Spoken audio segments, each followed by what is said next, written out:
दिवाली से पहले किसानों के लिए खोल दिया मोदी ने खजाना। सारी समस्याओं को एक झटके में अंत कर डाला। अब नहीं होगा कोई भी किसान परिवार परेशान।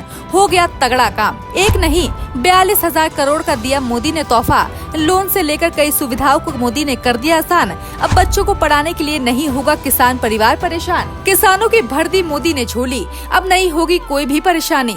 ये बात सुनने में यकीन नहीं होगा, लेकिन ये सच है, क्योंकि दिवाली से पहले मोदी ने देश के करोड़ों किसानों के चेहरे पे मुस्कान ला दी है। दिल्ली के पूसा में बने भारतीय कृषि अनुसंधान संस्था से मोदी ने एक दो नहीं बल्कि 42,000 करोड़ की ऐतिहासिक योजना का शुभारंभ किया। इसमें सबसे ज्यादा प्रमुख 4,000 करोड़ की पीएम धन धान्य कृषि योजना और 1100 करोड़ रुपए की दलहन उत्पादक मशीन है। जैसे ही प्रधानमंत्री नरेंद्र मोदी ने रिमोट का बटन दबाया, किसानों के भविष्य की दिशा और दशा दोनों बदलने की घोषणा की गई, जिसने सबका दिल जीत लिया, क्योंकि ये वो योजनाएं है जो किसानों के परिवारों की सारी परेशानी दूर करेगी। इस बारे में खुद मोदी ने कहा कि अब हर किसान के खेत में मेहनत का फल दोगुना होगा और उसका जीवन खुशहाल होगा। लेकिन सवाल ये है कि योजना कैसी है, कौन से लाभ मिलेंगे, सब आपको बताते हैं इस वीडियो में।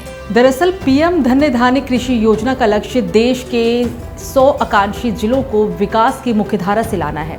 इन जिलों में किसानों की आय बढ़ाने, खेती को टिकाऊ, आधुनिक और लाभदायक बनाने पर फोकस किया जाएगा।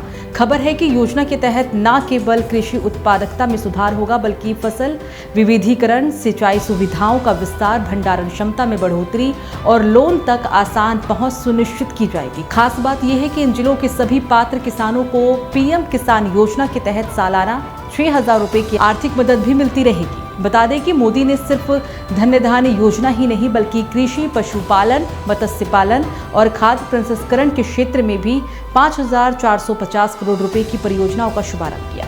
इसके अलावा 815 करोड़ रुपए की नई परियोजनाओं की आधारशिला भी रखी गई है, जो किसानों की तकदीर और तस्वीर बदल कर रख देगी। खबर है कि इन 100 जिलों को मुख्य कारकों के आधार पर चुना गया है। सबसे पहला, इन जिलों में प्रति हेक्टेयर का कम उत्पादन, किसानों को लोन मिलने में अधिक परेशानी होती है और कम फसल गहनता, यानी किसान अपने खेत का साल भर में पूरी तरह से इस्तेमाल नहीं कर पाता।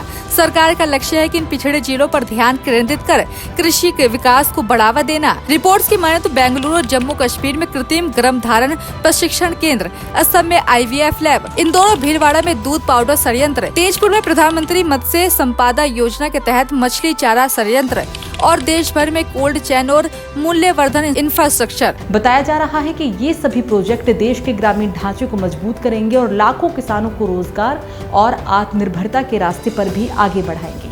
सिर्फ यही नहीं, सरकार और नीति आयोग ने मिलकर जिन 100 आकांक्षी जिलों का चयन किया है, उनमें उत्तर प्रदेश के 12 जिले महोबा, झांसी, बांदा, चित्रकूट, सोनभद्र, प्रयागराज, प्रतापगढ़, उन्नाव, ललितपुर, जालौन, हमीरपुर और श्रावस्ती शामिल है।